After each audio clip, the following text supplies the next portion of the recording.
I'm back! After my week of not being able to post because of a previous post, the afternoon drive has returned.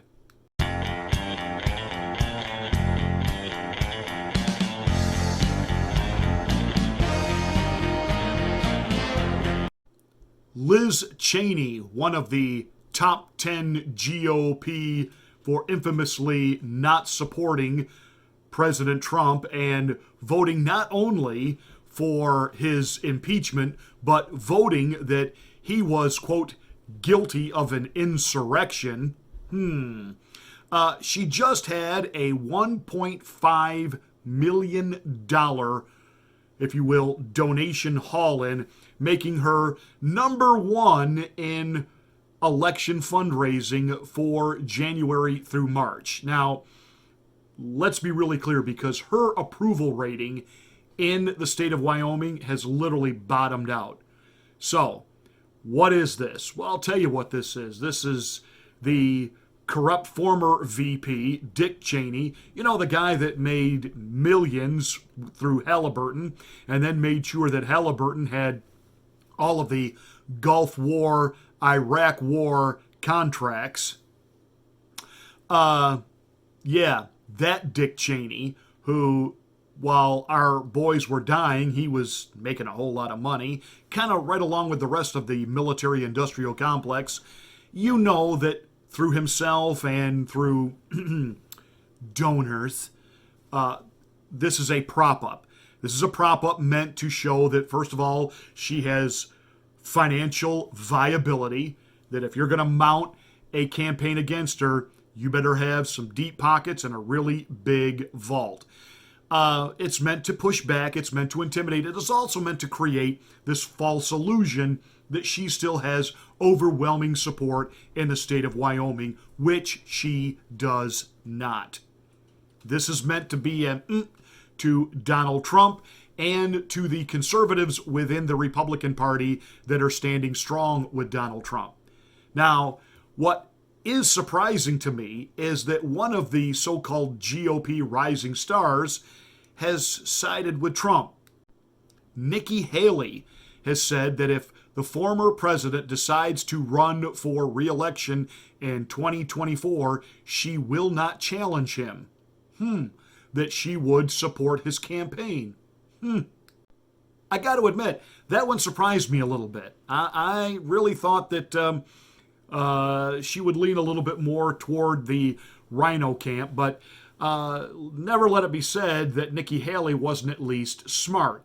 Smart enough to have the political instincts to know this is still Donald Trump's party, and that the vast majority of the base of Republicans now do not want to go back to status quo. They don't want to go back to that whole Bush hogwash nonsense. They don't want to go back to settling for being the minority party that once in a while gets to be the majority, but never really does anything with it. They never really push the envelope. In fact, a lot of times when we have had the majority, we've spent this country right into oblivion, just like the Democrats have. We've done our fair share of deficit spending, making bigger deficits, and absolute financial irresponsibility. There's no doubt about it. We come out, we talk every 4 years about, faith and values, and we sound conservative, but in reality, they legislate very liberally, especially when it comes to the checkbook. That said, real Republicans, the real conservatives now, they're not having that anymore. We tasted what it was like to really get things done. I contend that President Trump's only real regret is that he listened to some of the so-called experts around him and that he didn't do even more in his first term. I am sure that he was told by some of the so-called experts who claim to have his back, Mr. President, you're going to have to let that issue wait until after your re-election, then we can really hammer down. And what they did was they put the hammer to him. Because again, conservatives have now learned the lesson. When you have power, use power. When you have power, take the power. Isn't that what Joe Biden's doing?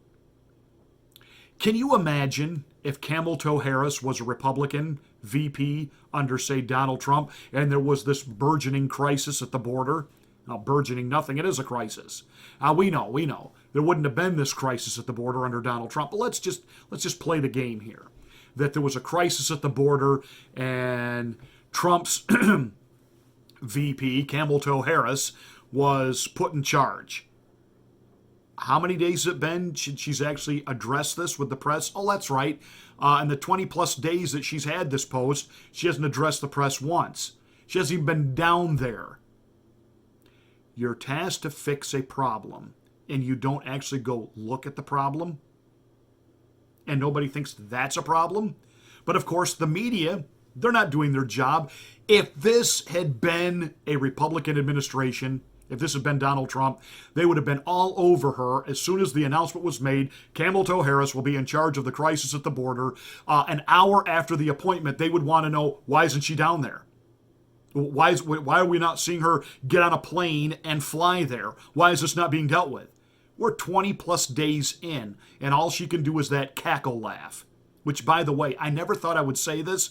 I long for the days of Hillary Rodham Clinton's cackle laugh, because it was far less annoying than Camel Toe Harris's cackle laugh.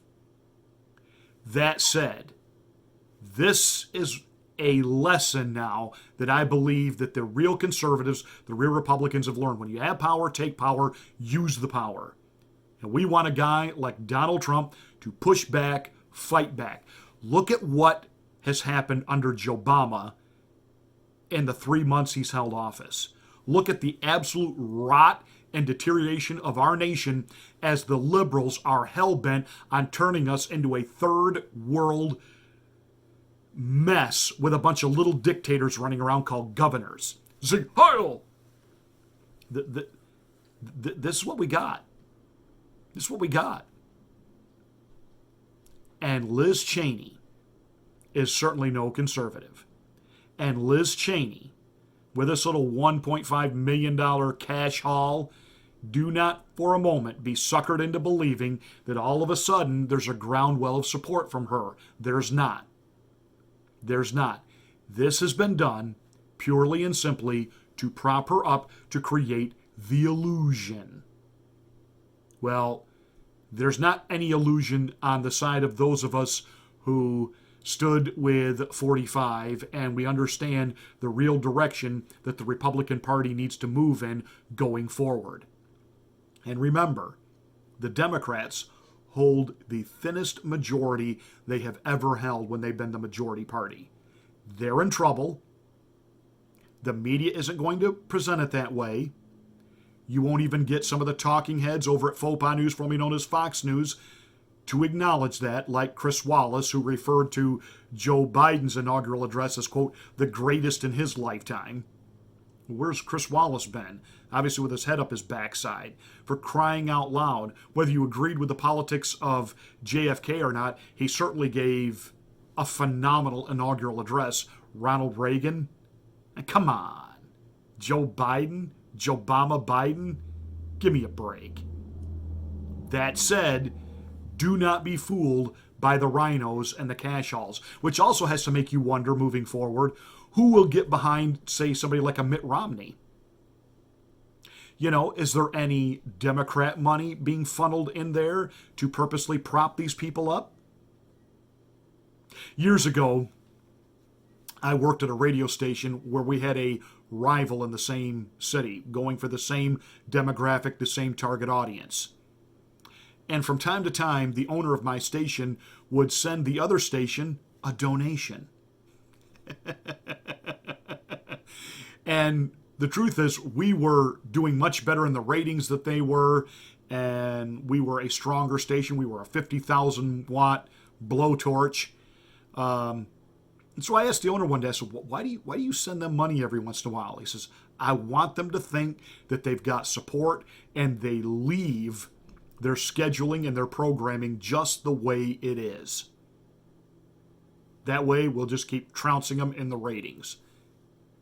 So you got to wonder, how much money is being thrown at these never-Trumpers by the Democrats? Bum, ba-dum, bum.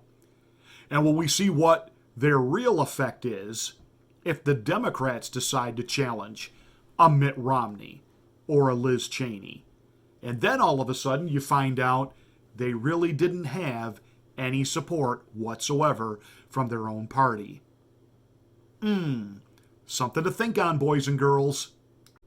Hey, that's it. Glad to be back from Siberia. Make sure you subscribe to this channel. Make sure you spread this video everywhere you can. We've got to drive the subscriptions up. Otherwise, you see what they're doing to us. You know that they have totally killed our algorithm. Nobody finds this channel.